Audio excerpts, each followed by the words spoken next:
For centuries, Davy Crockett was exactly what America needed him to be. A man born from nothing, raised by the wilderness, shaped by rifle smoke and river mud, and the raw, unforgiving edge of a continent still being swallowed whole. He wore a coonskin cap. He told tall tales. He died at the Alamo with a gun in his hand and a legend already forming around his corpse before the smoke had cleared. That was the story.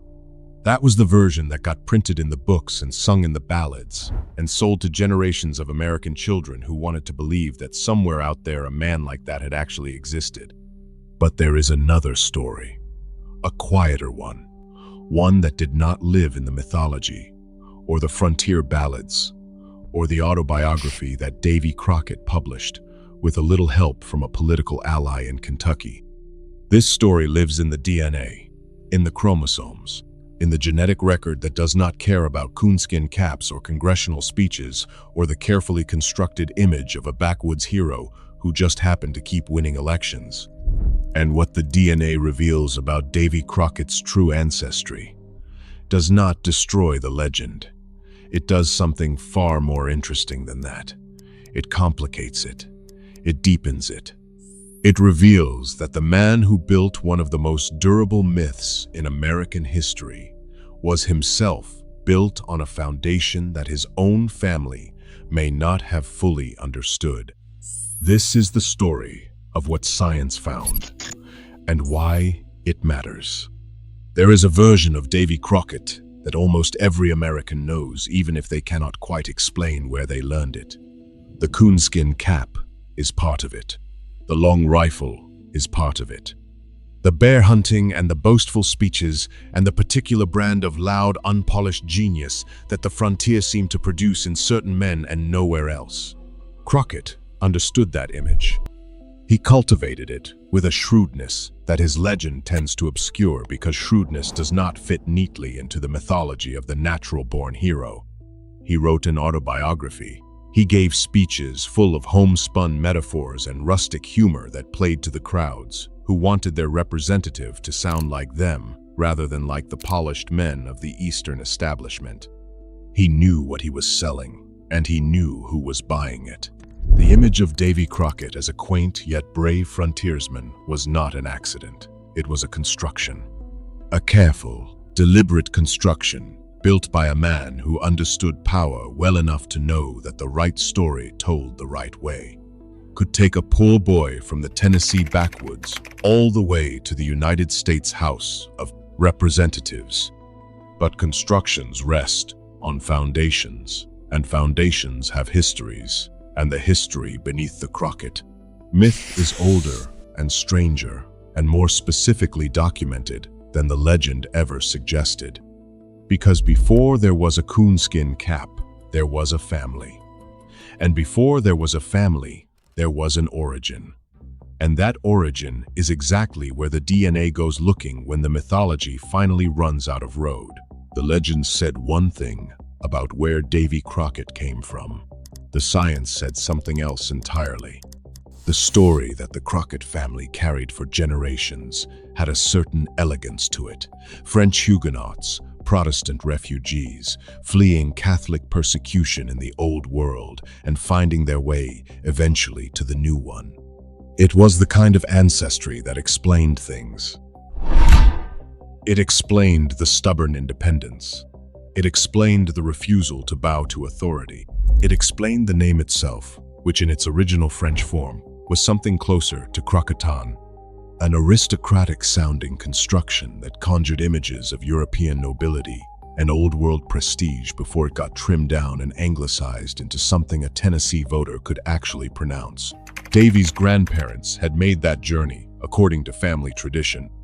They had come from France, through Ireland, carrying the name and the heritage and the Huguenot identity across the Atlantic into a country that was still being invented.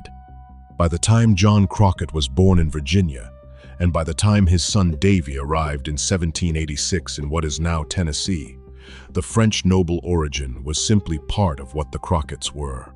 It was inherited belief, passed down the way most family stories are passed down. not through documents or evidence, but through repetition, through the comfortable certainty that comes from never having had a reason to question something. And for a long time, there was no reason to question it. The records were scattered.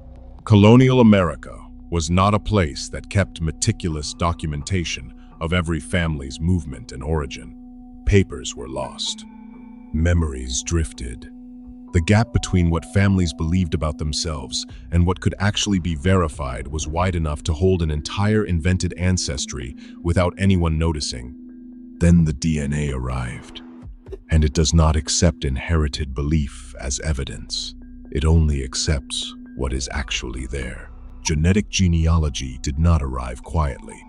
It arrived the way most genuinely disruptive things arrive, not with a single dramatic announcement, but with a slow accumulation of individual discoveries that eventually became impossible to ignore. Testing companies grew. Databases expanded. More people swabbed their cheeks and mailed in their samples and waited for results that sometimes confirmed what they already believed and sometimes did not. And in the cases where it did not, the science did not apologize. It simply showed what was there. Why DNA testing became the particular instrument that mattered for patrilineal lines. The Y chromosome passes from father to son with remarkable fidelity across generations, mutating slowly enough to trace deep ancestry, but distinctively enough to identify specific haplogroups that connect living men to ancient population movements across continents and centuries. It is not a story the family tells about itself. It is the story the biology tells whether the family likes it or not.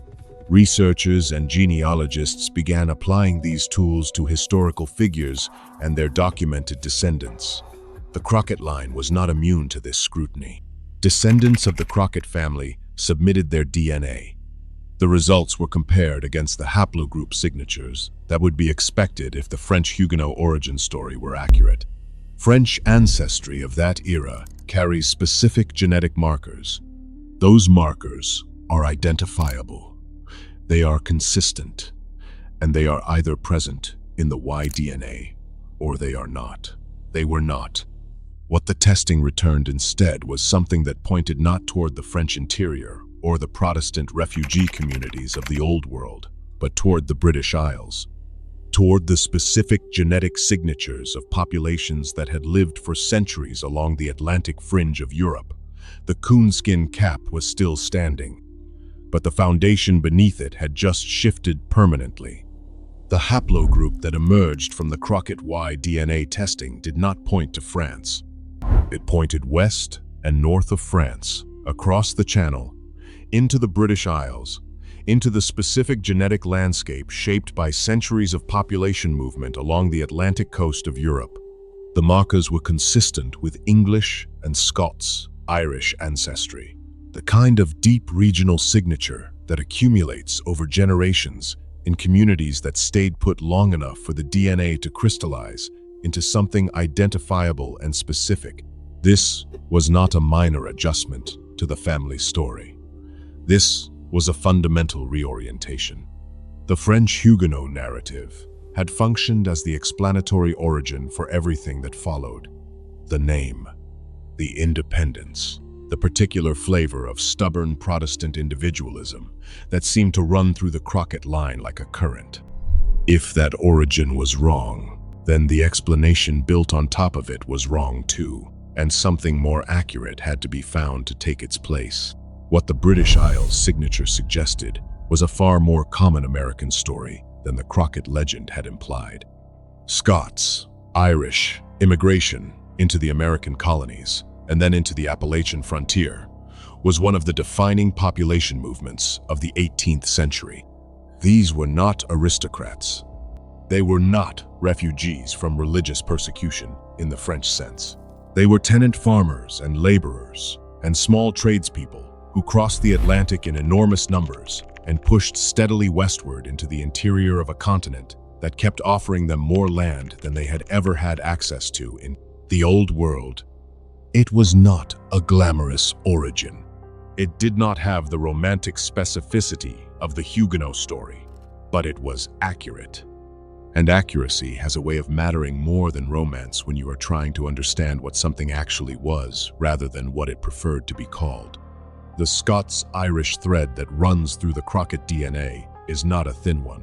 It connects to one of the largest and most consequential migration waves in American colonial history, a movement so significant that historians have spent decades tracing its cultural fingerprints across the entire arc of the Appalachian frontier. These were people from the borderlands, from the lowlands of Scotland and the northern counties of Ireland, where Scottish settlers had been planted by the English crown in the 17th century and had spent generations absorbing the particular hardness of a landscape that offered beauty and almost nothing else. They came to America in waves through the early and middle decades of the 18th century. They came through Philadelphia, mostly, and then turned south and west into the backcountry because the eastern seaboard was already claimed and expensive, and the frontier was neither. They brought with them a specific culture, a specific set of values around independence and suspicion of authority and the primacy of personal honor that would shape the entire character of the American South and the frontier territories beyond it. John Crockett, Davy's father, fits this profile with a precision that the French Huguenot story never quite managed. Born in Virginia, fighter in the Revolutionary War, participant in the Battle of Kings Mountain, a man who moved repeatedly westward following the edge of settlement, because that was what men of his background and his economic circumstance did. The grist mill that failed, the bankruptcy, the poverty that was severe enough to force him to indenture his own son. These are not the details of a family descended from French craftsmen with aristocratic connections. These are the details of a Scots-Irish frontier family doing what Scots-Irish frontier families did, which was survive by moving and moving and moving again. The DNA was not revealing something shameful. It was revealing something true. Before the last piece of this falls into place, if you want to look at your own results and see where Davy Crockett fits into your bloodline, I put a full 3-volume PDF bundle over at the OriginDNA website. It shows you how to read your raw data and find matches beyond what Ancestry or 23andMe tell you. Link is in the description. But stay right here, because what comes next is the part most people completely miss. John Crockett is the figure that the Davy Crockett legend tends to treat as background, the father, the context, the man whose failures and poverty and frontier struggle produced the conditions that forged the hero. But John Crockett is also the place where the genetic story becomes most specific and most revealing, because it is through John that the British Isles DNA signature passes most directly and most documentably into the line that produces Davy. John was born in Virginia. His father before him was rooted in the same Appalachian corridor that Scots-Irish settlers had been filling steadily for decades. The family moved. They always moved. That was the pattern. Westward pressure, economic necessity, the perpetual search for land cheap enough to start over on when the last attempt had failed. The grist mill destroyed by flood in 1795 was not an anomaly. It was a chapter in a longer story of a family that kept reaching for stability and kept finding the frontier instead. What the DNA clarifies is that this pattern was not French. It was not the pattern of Huguenot craftsmen rebuilding after religious displacement. It was the pattern of Scots-Irish tenant farmers, for whom movement was not a tragedy, but a strategy, for whom the next valley over always held more promise than the one that had just swallowed everything they built. John Crockett was not a fallen aristocrat. He was exactly what the DNA says he was, a man from the borderlands trying to make something hold. The name change is where the story gets most interesting, because names are not innocent. They are not merely labels attached to people for convenience. They are arguments. They are claims about identity and origin and belonging, and the particular kind of person a family has decided it is going to be in the world. When Davy's grandparents arrived in Ireland and changed the family name from Crocketane to Crockett, they were not simply making a practical adjustment for the benefit of neighbors who could not manage the French pronunciation. They were making a decision about what kind of story their family was going to tell. Crocketane sounds French because it is French. It carries the weight of the old world in every syllable. It signals foreignness and difference, and a specific continental origin that would have marked the family as outsiders in the British Isles, communities where they were trying to build a life. Crockett sounds like nothing in particular, which is precisely the point. It sounds like someone who has always been there, someone whose roots do not require explanation or defense, or the constant performance of belonging. This is what name changes do in immigrant communities. They do not erase the past so much as they make the past portable. They allow a family to carry its actual history quietly, while presenting a more legible surface to the world it is trying to enter. The Crocketts became the Crocketts, not because they forgot where they came from, but because where they came from had become a complication rather than an asset. And here is what makes the DNA finding so resonant in relation to that name change. The family changed its name to fit into a British Isles world, and then the DNA revealed they were from the British Isles all along. The name they chose to survive turned out to be closer to the biological truth than the name they were born with. Identity and ancestry had been quietly converging for generations without anyone knowing. Here is what most tellings of the Davy Crockett story miss entirely. The man was not naive about his own image. He was not an accidental celebrity who stumbled into fame because the frontier happened to produce him at the right moment. He was a deliberate architect of his own mythology, and he was extraordinarily good at it in ways that only make sense when you understand what he was actually working with. He knew he was poor. He knew his father had gone bankrupt and indentured his son, and built and lost and rebuilt along the edge of a frontier that rewarded persistence more than polish. He knew that his education was thin, 100 days of tutoring from a neighbor, enough to read and write, and not much more. He knew that the Eastern establishment that ran American politics looked at men like him the way they looked at the frontier itself: useful but not quite civilized, productive but not quite serious. And he took every one of those liabilities and he turned them into the product, the homespun speeches, the rural metaphors, the carefully maintained image of a man who had never been softened by comfort or corrupted by refinement. He wrote an autobiography that played down his political career and his business ventures, and emphasized the hunting and the wilderness and the bear. He gave the audience what they wanted, which was proof that the frontier produced a different and better kind of man than the drawing rooms of Washington ever could. What the DNA reveals is that this performance was not entirely invented. It was rooted in something real. The Scots-Irish borderland culture that his actual ancestry carried was precisely the culture that valorized exactly those traits: independence, toughness, suspicion of hierarchy, personal honor over institutional authority. Davy Crockett did not manufacture a character from nothing. He took what his actual bloodline gave him and he amplified it into myth. That is not dishonesty. That is genius. The Alamo did something to the Davy Crockett story that no biography and no autobiography and no congressional speech ever could have done. It ended it at exactly the right moment.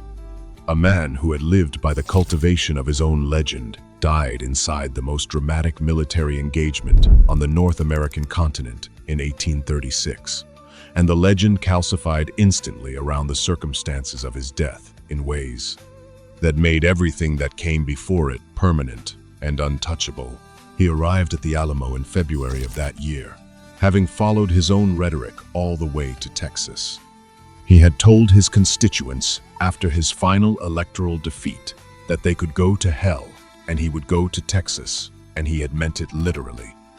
He gathered volunteers, he gave speeches, he signed an oath to the provisional Texas government and rode toward San Antonio with the particular momentum of a man who had decided that one chapter was over and the next one had better be worth the trouble. It was not a long chapter. Santa Anna's army arrived 2 weeks after Crockett reached the Alamo. The siege lasted 13 days. The final assault lasted 90 minutes. And when it was over, Davy Crockett was dead, his body burned alongside the other defenders, his exact burial place unknown, his final moments disputed between those who claimed he died in a heroic last stand and those who claimed he surrendered and was executed. The dispute itself became part of the legend. The uncertainty sealed it. A man whose death could not be definitively narrated became a figure onto whom any narrative could be projected. The coonskin cap and the long rifle and the bear hunting and the congressional speeches and the French Huguenot ancestry that was never quite accurate. All of it fused together in the heat of the Alamo into something that the DNA was going to have a very hard time touching. Myth is more durable than documentation until it isn't. What the DNA does to American heroes is not what most people fear it will do when they first hear about genetic genealogy being applied to historical figures.